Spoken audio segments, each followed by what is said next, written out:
Have you ever just sat there and wondered, how jacked is my dentist? Neither have I, but it makes for a great YouTube video. So in this episode of 80s Jacked, I brought on the dentist of the fitness industry, Dave. Hey guys, I'm Dave.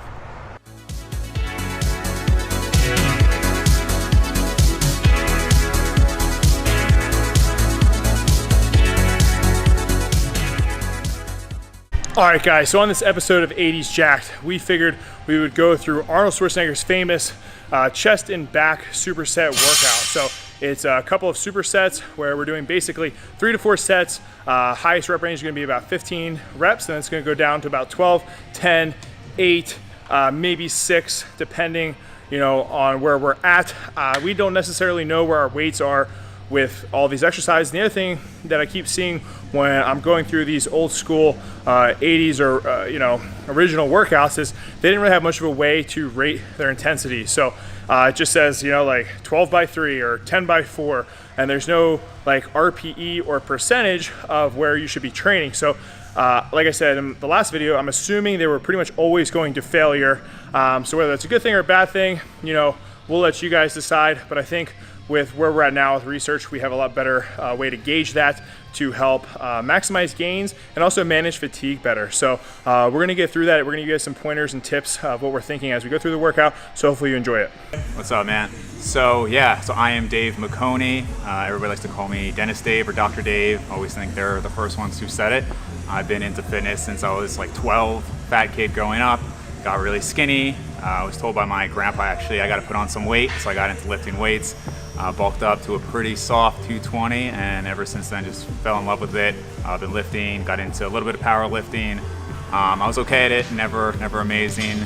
Planned on always getting into something health and fitness related, hence the podcast I started a couple years ago. So I do have the Brains and Gains podcast, which is obviously fitness related, also charity related. So we donate to a charity for every podcast that we do.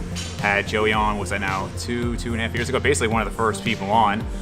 Didn't realize that now we're like half an hour away from each other. So now we are at the Lion's Den gym, second time here.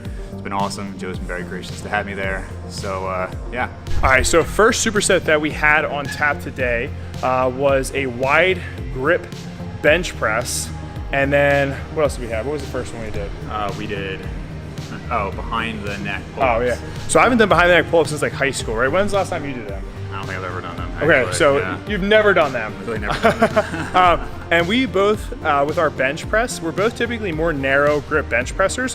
For me, for my overhead, it's a high priority in Strongman, so I tend to have that closer grip, so it transfers over to my overhead press. Now, Dave, is there any reason you don't go wider on a bench?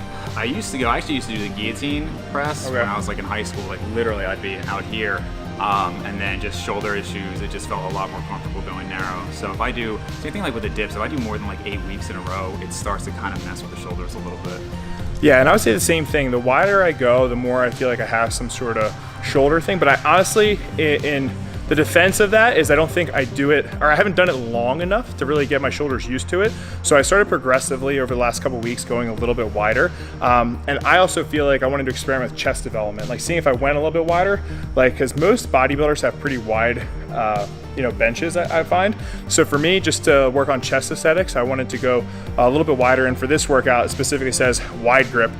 So that's kind of just something we were discussing as we were training. All right, so next superset is we had incline bench press. I kept the same grip, a wider grip, and then we had T-bar rows. Haven't done T-bar rows in a while, and honestly, really enjoyed them. I felt a good pump in my back.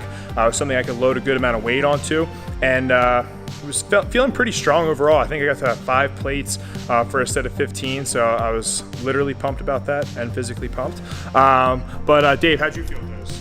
Yeah, so I felt weak as a kitten because like I was saying before, it's like there's so much to technique with strength, and I do pull-ups and I do bench. So I would say, like I was saying, my best bench is 225 for I think 17. So if I get 15 or so, I'm pretty happy with that. Pull-ups, the best I've done is 25 to 30.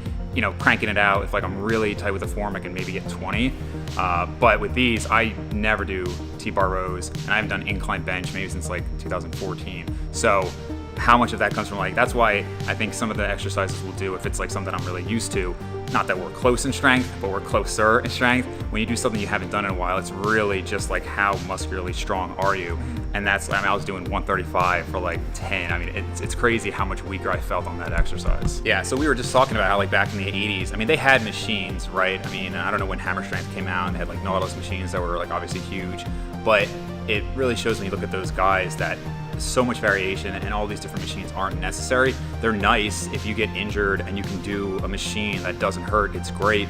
There's an argument that there's going to be less overall fatigue with like, let's say like a chest press machine versus maybe a bench press, less stabilization, things like that. So I'm not saying there's not a place for it, but you know, people wonder like, do I have to join this like amazing gym or this really fancy gym? I mean, even here, like you have everything you would possibly need at this gym, right? And it's like you have plenty of machines, but you don't have every machine that exists, right? You guys are all beasts. So I think it shows that once you have the core exercises, you can build, like that's not the reason that you're not progressing, right? It's not because you don't have this or that machine. And also to piggyback off of what he said is like, I feel like when people think about bodybuilders, they dissociate that with compound lifts, when a lot of these bodybuilders in their programming had high bar back squats, they had deadlifts. Like one of the first exercises in their back day is deadlifting, you know? So it's kind of funny how we go from starting with that stuff to then I feel like as we go through like the 90s and 2000s, we kind of get away from that a little bit.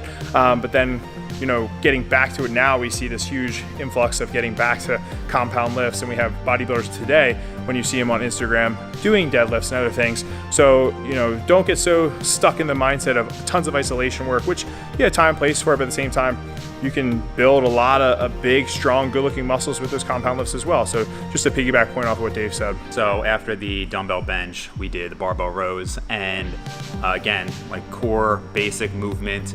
I think if I were to modify anything, I maybe would have had that before the T-bar, because you are definitely like stabilizing a lot there.